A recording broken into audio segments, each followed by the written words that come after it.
Bonjour à tous. Du coup, nous sommes avec Hassen Bouchakour de l'association Les Sabots du Cœur, dont nous sommes partenaires. Hassen, on te laisse te présenter un peu. Bonjour à tous, merci de votre présence. Donc, Hassel Bouchakour, j'ai 36 ans. Je suis né dans le Vercors, au pied des montagnes. Passionné depuis l'enfance par les animaux. Puis rapidement, particulièrement par les chevaux, par l'art équestre, par la culture équestre. J'ai atterri à mon tout jeune âge dans une ferme où j'ai été en grande partie élevé par un marchand de chevaux. Il m'a aussi transmis la passion du travail et la rigueur qui est due, qui est due à cette passion. Et rapidement, je me suis passionné pour l'art. Donc j'ai appris à danser pour pouvoir danser par la suite avec les chevaux, à maîtriser mon corps comme je voulais maîtriser celui des chevaux. Et puis le sport, l'endurance, qui a été ma première grande passion. Beaucoup d'allers-retours au Moyen-Orient. Et puis l'envie a été de quitter un peu les pistes de sable d'endurance pour les pistes feutrées des cabarets. Alors, l'acquisition de nouveaux chevaux, de nouveaux chevaux de dressage, puis de spectacle, puis la création de numéros, et puis les tournées ont enfin commencé. Au bout de 8 ans de spectacle, il a fallu renouveler le piquet de chevaux. Et c'est alors que je me suis lancé dans cette aventure, qui m'a fait rencontrer Peyo il y a maintenant 13 ans. Et depuis, une grande histoire d'amour qui a mal commencé et dont je vais vous partager aujourd'hui. Ok. Xavier, un mot sur le partenariat avec Hassen, la rencontre? La rencontre avec Hassen, c'est comme beaucoup de rencontres en hasard.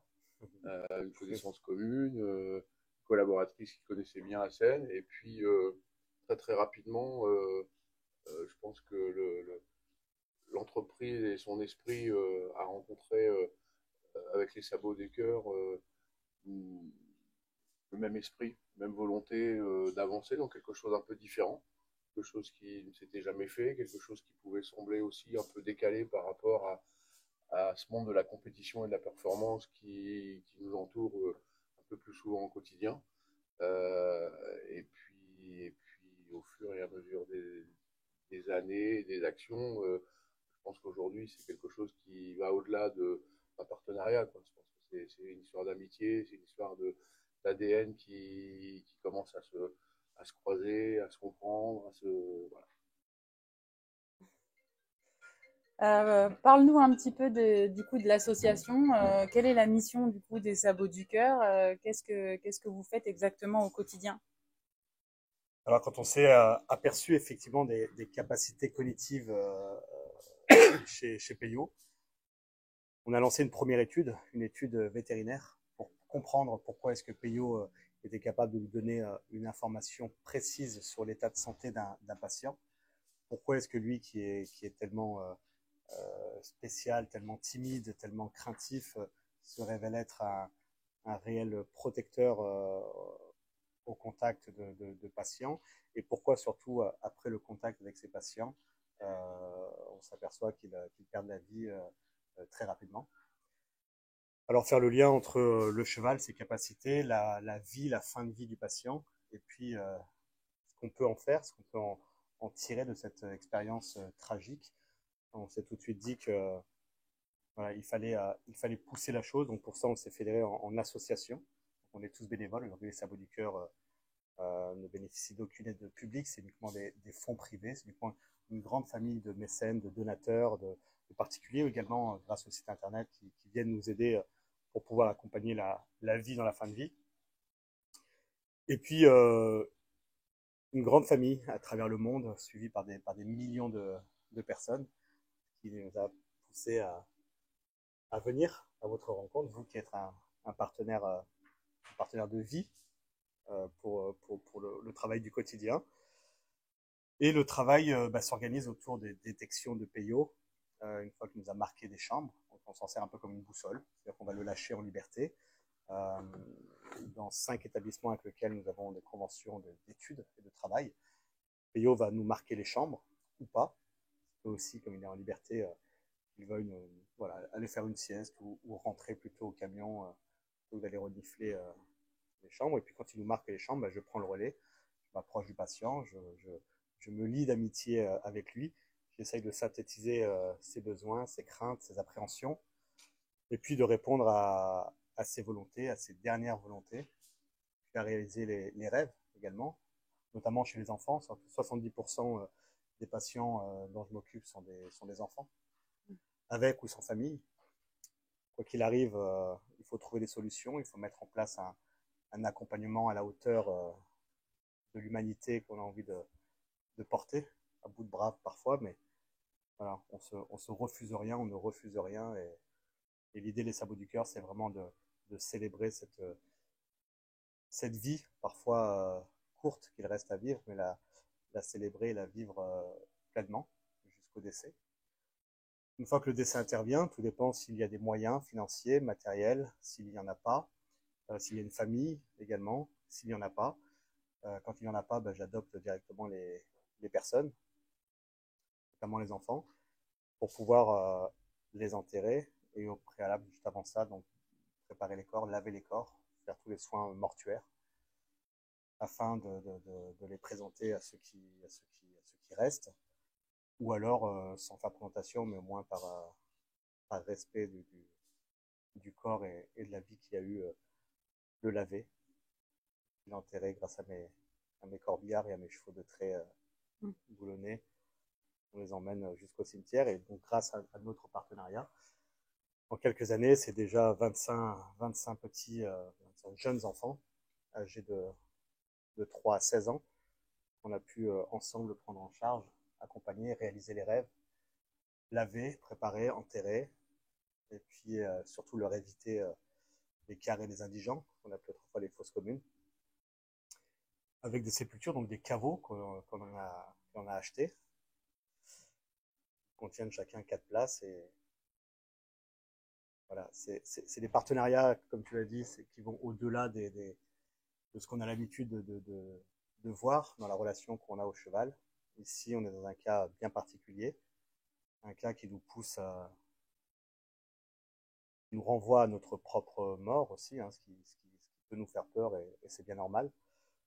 Mais voilà, il y a des situations où il y a des engagements qu'on prend où on n'a pas le temps d'avoir peur, on n'a pas le temps d'avoir mal, on n'a pas le temps d'avoir faut être dans l'action, et le faire vite. Donc les sabots du cœur, c'est un peu tout ça. C'est vraiment la vie dans la fin de vie, c'est une grande communauté, c'est une grande famille, parce qu'on se dit toujours qu'aujourd'hui c'est eux et demain bah, c'est nous, c'est nos parents, c'est nos amis, c'est nos voisins, c'est nos proches, et on ne sait jamais ce qui se passe réellement dans la vie des gens. Et malheureusement, c'est toujours des situations dramatiques parfois qu'on découvre sur le lit d'hôpital, mais c'est parfois trop tard. Donc voilà, il faut des gens comme vous pour accompagner des gens comme moi à prendre soin de ceux qui n'ont rien demandé et de ceux qui n'ont rien tout court, pour que les choses se passent bien. Merci. Du coup, Peyo en particulier, le don, comment vous vous en êtes, qu'est-ce qui, toi, t'a interpellé chez Peyo? Comment tu t'es aperçu que c'était pas un cheval comme les autres? Alors, pas un cheval comme les autres, je m'en suis aperçu tout de suite. Déjà, il faut savoir que Peyo, j'en voulais pas. Je n'aimais pas Peyo. Il ne m'aimait pas du tout. C'était vraiment la guerre entre lui et moi. Mais j'avais pas beaucoup d'économies. C'était le seul cheval qui rentrait à peu près dans mon budget. J'avais toute une série de galas qui étaient signés. Et mes chevaux de spectacle étaient un peu vieillissants. Et c'est des tournées qu'on signe sur 3 ans.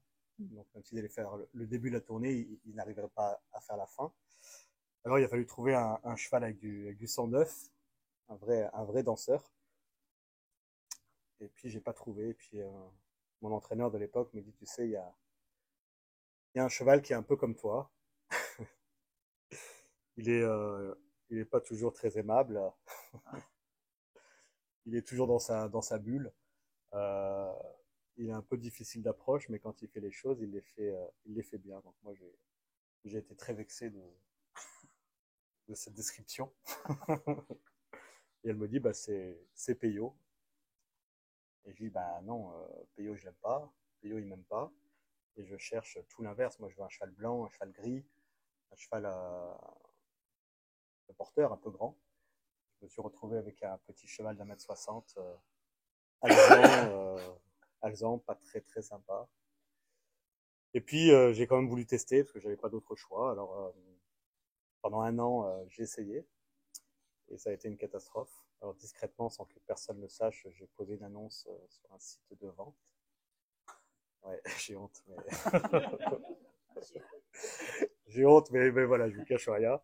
Et tellement que ce cheval était agréable, personne n'en a voulu. Donc je me suis dit que ça vient pas que de moi. Et puis ceux qui le voulaient, bah, voulaient qu'il soit castré. Sauf que moi, j'avais plus d'économie, j'avais plus d'argent. Je me dis, bah, je remets pas 500 euros dans une castration.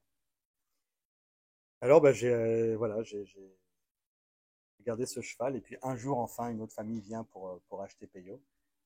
Et j'étais tellement heureux que, voilà, j'ai dit, il part comme il est. Et juste avant de le charger, il était destiné à une cavalière. Je pensais être la mère et en fait c'était pour la fille. Quand j'ai vu cette petite fille s'approcher du cheval en disant c'est mon nouveau cheval, je me suis dit là, Ah, je me suis dit soit elle finira contre un arbre et puis bah Dieu reconnaîtra les siens, soit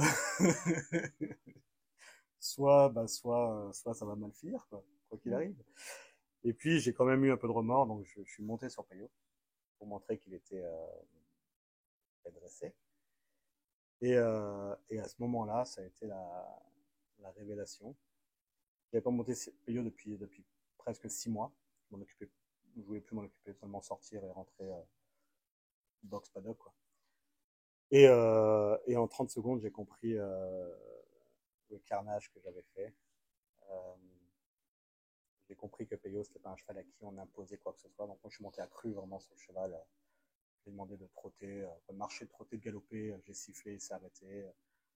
J'ai mis ma jambe droite, il a tourné à gauche. J'ai mis la jambe gauche, il a tourné à droite. Et là, je me suis dit, qu'est-ce que j'ai fait à ce pauvre cheval? Et ça faisait plus d'1 an et demi voilà, que j'ai maltraité ce pauvre cheval. Et puis, il m'a bien rendu. Et de ce jour, la relation a complètement changé.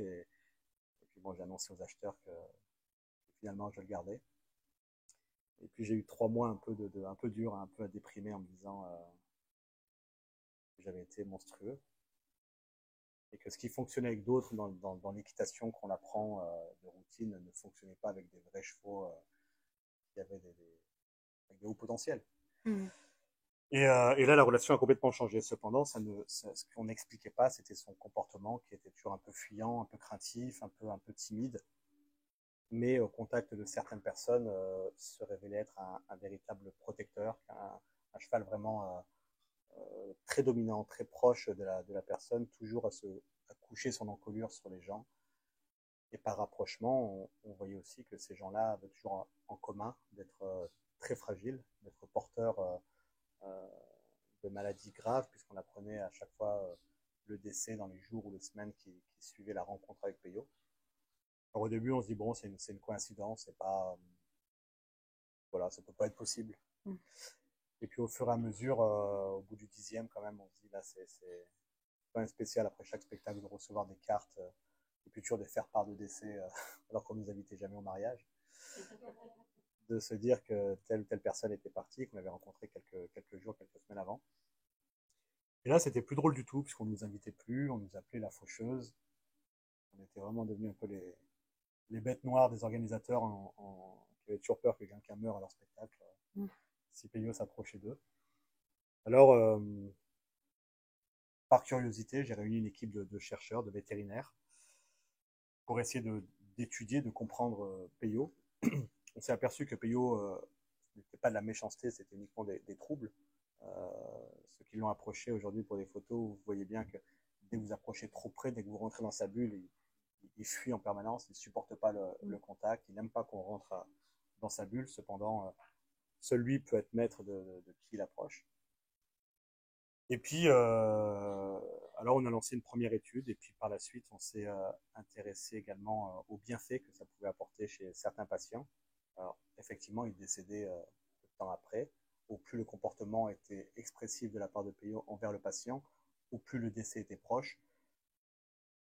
Mais qu'est-ce qui se passait entre le moment où il a été détecté et le moment où il décédait? On s'est aperçu qu'on arrivait de façon assez incroyable à diminuer les anxiolytiques, les morphiniques, les antalgiques, tous ces produits compliqués et parfois en surdose parce qu'on ne sait pas comment traiter. On sait traiter la maladie, la douleur. Et qu'est-ce qu'on fait du reste de la maladie qui est la souffrance physique? Voilà. Et là, on m'a proposé d'élargir l'étude. Alors, ça n'a pas été simple parce que je n'étais pas spécialement attiré par le milieu médical et encore moins par la mort au quotidien. Et puis avec du recul, avec un peu de réflexion, je me suis senti très à l'aise avec tout ça. Et puis c'était comme une vocation, comme s'il avait réveillé quelque chose en moi. Donc ces capacités cognitives sont devenues un peu ma boussole à moi. Et aujourd'hui, chaque mois, c'est entre 10 et 15 patients que j'accompagne. Et plus de la moitié d'entre eux à qui je vais laver, je vais préparer, je vais les rendre le plus beau possible pour les rendre ensuite à leur famille. Et donc, quand il n'y a pas de famille, m'en occuper tout seul pour pouvoir les enterrer dignement. Ok. Alors, on a aussi des questions un petit peu plus pragmatiques, parce que tu dis en plus que c'est pas un cheval à qui on peut imposer beaucoup de choses. Comment du coup tu as fait typiquement pour apprendre à ce cheval à monter dans les ascenseurs, pour naviguer dans les couloirs de l'hôpital, rentrer dans les chambres, passer les portes. On l'a vu ici, tu t'es baladé à travers l'atelier, tu t'es baladé dans les bureaux. Comment tu as fait pour obtenir ça de lui du coup? Et ben, de la façon la plus simple possible, c'est-à-dire que je me dis toujours, si moi je passe, lui il passe. Voilà, c'est. Je pense que vous êtes tous témoins de tout ça. Faut savoir que j'ai beaucoup de chevaux. Dans les chevaux de Seine, j'ai 6 chevaux qui sont éduqués comme Peyo, à prendre l'ascenseur, à marcher sur des sols qui sont glissants. Donc pour l'ascenseur, c'est assez simple. C'est déjà une histoire de confiance. Il sait que je suis son référent, son protecteur, je suis l'alpha. Donc, si moi je passe, lui il passe. Il ne pose pas de questions. Il sait que jamais je le mettrai en difficulté. Toujours j'assurerai ses arrières. Et, je ne l'ai jamais trahi. Et on passe partout. Et parfois, on a eu passé dans des endroits où même moi, je n'y croyais pas. Mais en fermant les yeux, je me suis dit, il est complètement fou de me suivre. Mais ça passe. Ça passe. Pour les besoins, c'est ça aussi la question. Oui, Comment oui, faire pour les besoins aussi. Et ben, les besoins, c'était un c'est peu vrai que chronométré. Ouais, donc on sait qu'entre deux crottins, il y a 45 minutes. Okay. Donc le mieux pour les gens qui veulent le faire, c'est de le mettre dans le vent, dans le camion, de refermer les bas-flancs, de laisser faire un crottin. Et vous savez ensuite que vous avez au moins une demi-heure de tranquille avant le prochain crottin. Après, évidemment, il faut aussi qu'il soit habitué aux endroits un peu insolites, parce qu'une peur ou un stress peut aussi déclencher un crottin. Donc il faut vraiment vivre profondément et passionnément avec ces animaux pour les connaître parfaitement et être capable de ressentir le moment où ça craint. Et puis l'ascenseur aussi, ce qui nous a beaucoup aidé, c'est on voyage beaucoup par avion à travers le monde pour les spectacles, encore maintenant. Du coup, la sensation d'élévation qu'on peut avoir est déjà connue par l'animal, donc c'est assez facile. Mais ce qu'il faut toujours retenir, c'est que moi, je ne fais jamais confiance à mes chevaux. J'ai aucune confiance en eux. Même Peyo, même n'importe qui. J'ai aucune confiance. Cependant, je sais mettre tous mes animaux en confiance. Et je ne laisse pas d'autre choix que d'avoir une pleine confiance en moi, parce que je suis prêt à tout assumer et à réagir à n'importe quel moment. Ensuite, sur les sols glissants, ça aussi c'est une question qui revient régulièrement.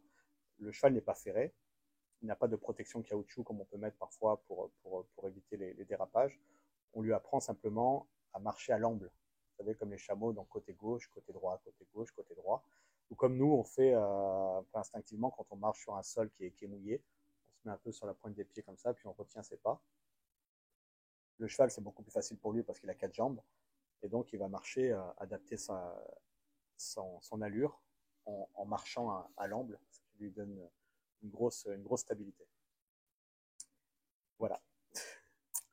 On nous a aussi demandé comment les familles, les patients réagissaient à la présence de Peyo. Alors, étonnamment, il faut vraiment faire la différence. Nous, on est en pleine conscience. C'est-à-dire que nous, on est dans un état second. C'est-à-dire que nos besoins primaires sont satisfaits. Donc, on n'a pas besoin d'être réchauffé, de la manger. On est autonome. Donc, on ne réfléchit pas comme quelqu'un qui est allongé, qui est ramené à un état primaire et qui va regarder le plafond toute la journée en se disant, bah, que demain, je serai encore là. Enfin, les choses ne résonnent pas pareil chez nous que chez eux. Nous, quand on va voir un animal passer à côté de nous à l'intérieur, c'est impressionnant. Ok, bon, vous, maintenant, vous êtes habitués. Faut savoir que la même chose très très simple, prendre un café à deux, discuter à deux, c'est quelque chose on n'y prête plus trop attention, c'est quelque chose de normal. Cette normalité ne l'est pas chez un patient qui est alité, qui est isolé, qui fait peur à sa famille, qui attend parfois la mort, hein, parce qu'il est dans un état psychologique dramatique. Alors, ce qui pourrait nous faire peur à nous, souvent les gens me disent, mais les gens doivent être terrorisés de voir 500 kilos qui s'approchent du lit comme ça. Eh bien, pas du tout. Pas du tout. Ça se fait très naturellement. Et encore une fois, faut vraiment s'en remettre à l'instinct de l'animal. C'est-à-dire que, de par nature, un cheval, c'est une proie. S'il sent un danger, il va fuir. Et là, la chance qu'on a, c'est qu'il est en liberté. C'est-à-dire que quand il va marquer une chambre, si jamais j'ouvre la porte et qu'il ressent euh, une sensation négative de la part du patient, euh, il va avoir tendance à faire demi-tour et à fuir. Il ne rentrera jamais dans une chambre où il sent qu'il n'est pas désiré, pas apprécié, pas aimé, ou alors qu'il provoque une peur. Son instinct le fait fuir tout de suite. De toute façon, on ne lui demande pas de rentrer, on lui demande juste de nous donner une lecture. C'est moi qui rentre par la suite. Et si ça match, ouais, c'est compris. Et si ça match, et ben là, on crée une rencontre, on crée un lien qui va aller très très loin dans la relation. Et puis pour les familles, c'est un vrai moment de répit. Parce que qu'est-ce qu'on dit pour ceux qui ont vécu la chose, qu'est-ce qu'on fait quand on a un de nos proches qui est mourant, euh, comment être efficace à ses côtés, est-ce qu'on tient la main, est-ce qu'on ne tient pas la main, de quoi on parle, on ne peut pas lui dire comment ça va aujourd'hui, bah, voilà. Là, on offre un autre sujet de conversation. Là, on peut dire, on va faire des photos, on va ramener le patient un peu à cet engouement qui fait parfois défaut dans ces situations dramatiques de la vie. Et encore une fois, on va vraiment célébrer la vie dans la fin de vie. Le patient retrouve un engouement, retrouve une envie, va s'ouvrir. C'est vraiment ce lien qu'on a unique avec l'animal. L'humain est lié à l'animal. Qu'on aime ou qu'on n'aime pas, le cheval a une résonance particulière chez l'être humain, parce qu'il a rythmé nos vies. Depuis l'enfance, avec les chevaliers, avec les princesses, avec les carrosses, avec les Indiens, on a tous joué aux cow-boys et aux Indiens petits en montant des balais ou en s'imaginant des chevaux. Donc dans nos têtes, quand on voit un cheval, voilà, il y a un vrai respect. Euh, et tout cela prend vraiment une signification tout autre à ce moment bien précis de la vie. Donc c'est toujours du positif et c'est toujours quelque chose d'assez incroyable d'avoir un cheval à ses côtés dans cette triste période de la vie. Nous, on imagine que tu te souviens de chaque personne que tu as rencontrée avec Peyo, mais est-ce qu'il y a un projet en particulier, une mission en particulier qui t'a marqué Oui, ouais, j'en ai un qui me revient toujours en tête parce que c'est vraiment l'ambivalence de ce travail-là. C'est-à-dire que c'est aussi violent que beau. Comme je vous ai dit, plus de 70% sont des enfants. Et vous savez, sur le site internet, on vend au profit de l'association une petite peluche Peyo.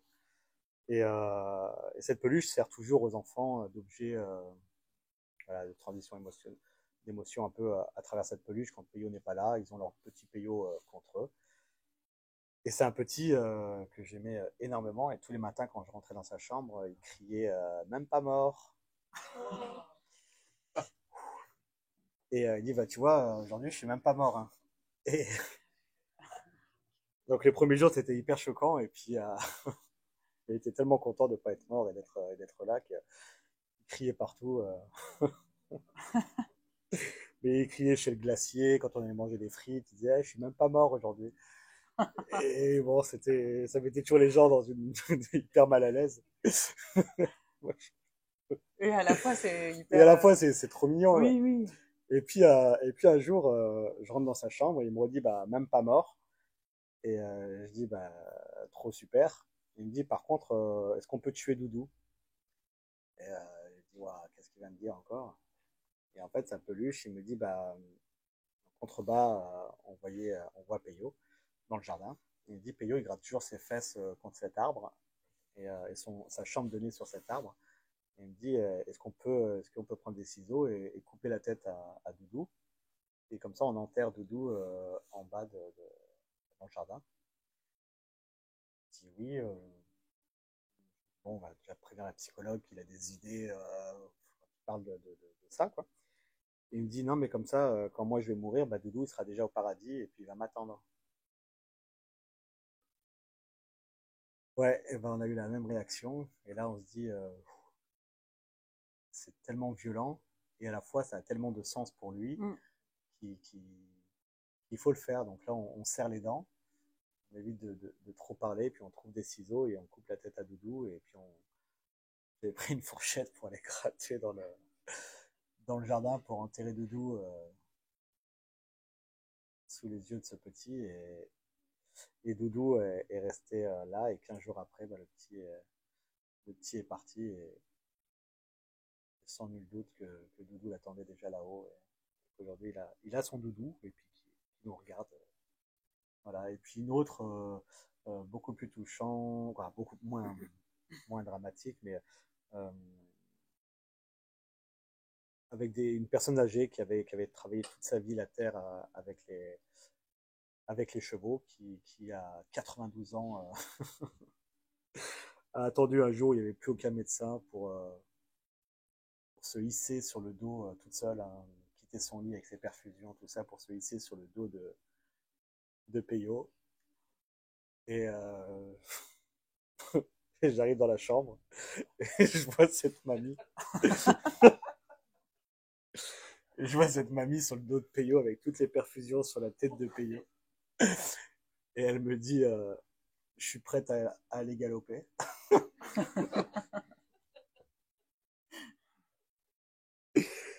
Et c'était tellement mignon. Et du coup, bah, on s'est arrangé avec l'équipe soignante pour la déperfuser quelques minutes et faire le tour du service avec elle sur le dos. Mais c'était assez incroyable. Voilà, elle nous a quittés aussi quelques jours après, mais avec cette belle blague qui a fait rire tout le monde à l'église pour cette cérémonie-là, parce que ça reflétait vraiment cette dame de caractère qui avait conduit les chevaux toute sa vie Mm. et qui, à 92 ans, nous a encore fait une jolie blague. Et ça a encore prouvé aussi la gentillesse de ce cheval, parce qu'il faut le faire. Tes futurs projets, du coup, enfin voilà, le futur de Peyo, c'est quoi? Le futur de Peyo, bah, ça dépend pas de moi. Hein. On le dit toujours, c'est Dieu qui donne, c'est Dieu qui prend. Euh, voilà, effectivement, j'espère qu'il restera le plus longtemps possible à mes côtés.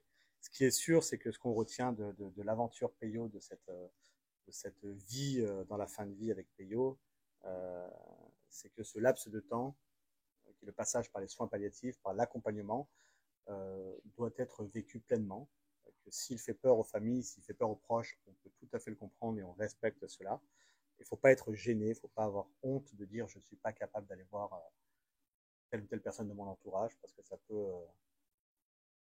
ça peut laisser des séquelles graves. Donc, ce qu'il faut se dire, c'est qu'il y a d'autres personnes comme moi, comme vous, qui êtes capables de soutenir des projets pour ces gens-là, et que tous ces projets nous mènent aujourd'hui à étudier la construction d'un centre de fin de vie, un centre de dignité pour que les personnes puissent partir autre part qu'à l'hôpital, vraiment dans une bulle d'amour accompagnée évidemment par les animaux. Ça, c'est un très très gros projet que l'on a. Et puis ensemble, Antares et les Sabots du Cœur, on a quelques projets en préparation, des projets solidaires, des projets aussi qui touchent à l'écologie. Vous êtes très engagés dans l'écologie. On avait fait déjà une première campagne de nettoyage de plage. On prépare une deuxième. Et puis aussi une attention tournée envers les aînés. Un projet commun que l'on a de sortir les aînés dans un attelage, d'aller profiter du bord de mer et quitter enfin ce fauteuil roulant. Et puis un troisième avec les enfants aussi, et créer un camp poney. Antares et les Sabots du Cœur accueillir ces enfants dans un gîte et puis partager un week-end de répit, oublier un peu l'hôpital et vivre cette passion des animaux que les enfants ont bien souvent. Voilà, ça fait beaucoup de projets, effectivement, revenir vous voir encore. Ah bah oui, c'est un rituel maintenant. Voilà. Et puis bah, les projets aussi cinématographiques, hein, vous savez que depuis quelques, quelques mois, quelques longs mois, on est sur le tournage d'un film documentaire. Il y a aussi un projet de livre qui est en cours, une BD également.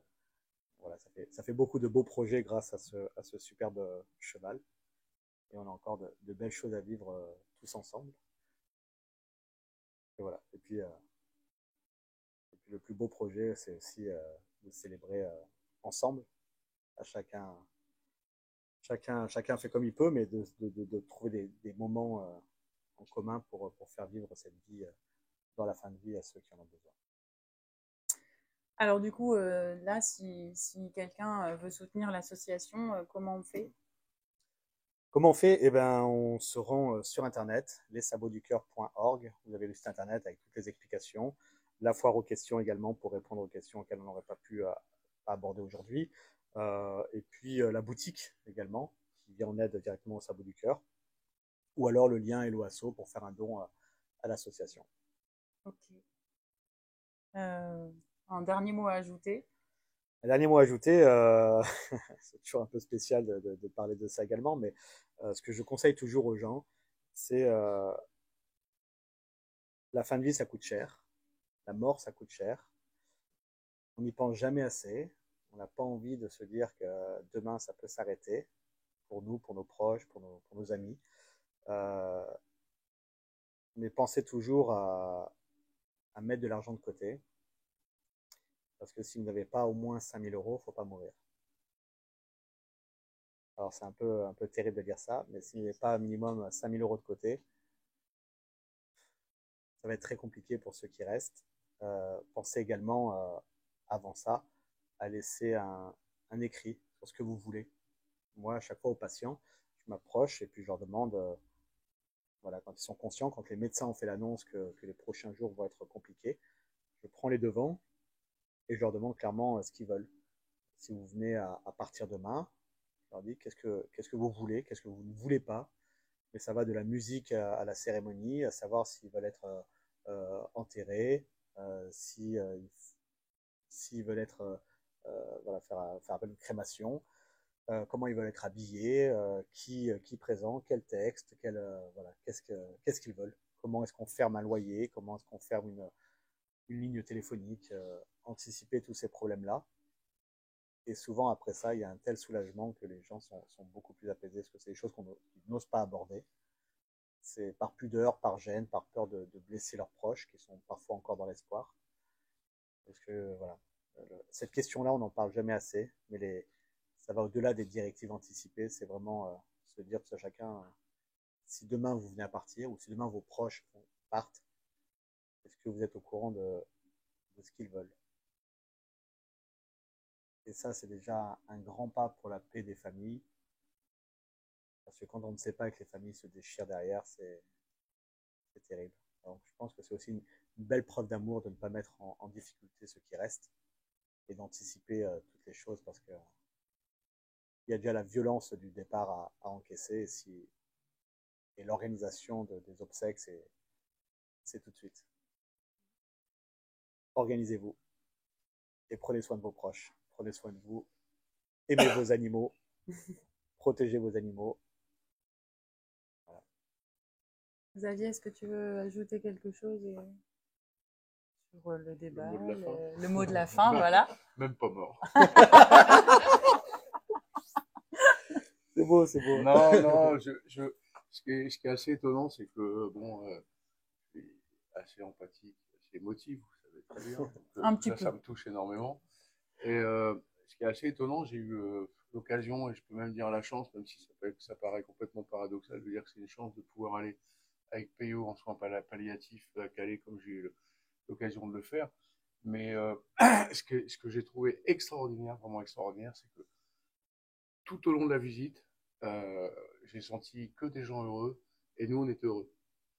C'est complètement dingue, parce que moi, j'ai pas une habitude de ces endroits quand même très pesants, et à aucun moment on s'est senti mal. Les gens étaient hyper heureux. On sentait bien entendu que Peyo et Hassen, c'était les stars du département, et que ce soit le personnel soignant, les malades, enfin c'était le rayon de soleil qui arrivait dans l'unité. Mais vraiment, voilà, il y avait énormément de gaieté, beaucoup de fou rire, beaucoup de rire, que des gens heureux, etc. Et ça, j'ai vraiment trouvé que c'était assez fabuleux. Ce que je voudrais aussi dire, c'est que on parle beaucoup de Peyo. Moi, je me projette aussi, et je me dis que Peyo, bah, il est comme tous les animaux, comme tous les chevaux, comme tous les humains, et qu'à un moment, il y aura la fin de Peyo. Aujourd'hui, c'est même pas mort, mais demain, la vieillesse, il a 17 ans, c'est ça? 19 ans. Et alors, ce qui est assez étonnant, c'est que ça sera certainement, on ne remplacera pas, mais, et ça, je trouve que c'est vraiment très fort de ta part de faire ça, c'est que tu anticipes quand même déjà beaucoup. Moi, j'ai vu aussi des poules, des lapins, il y a d'autres chevaux, enfin, il y a déjà tout un ensemble de choses qui, pour moi, préparent ça, et déjà, certains malades sont plus tournés que autour de Peyo. Certainement avec moins de dons.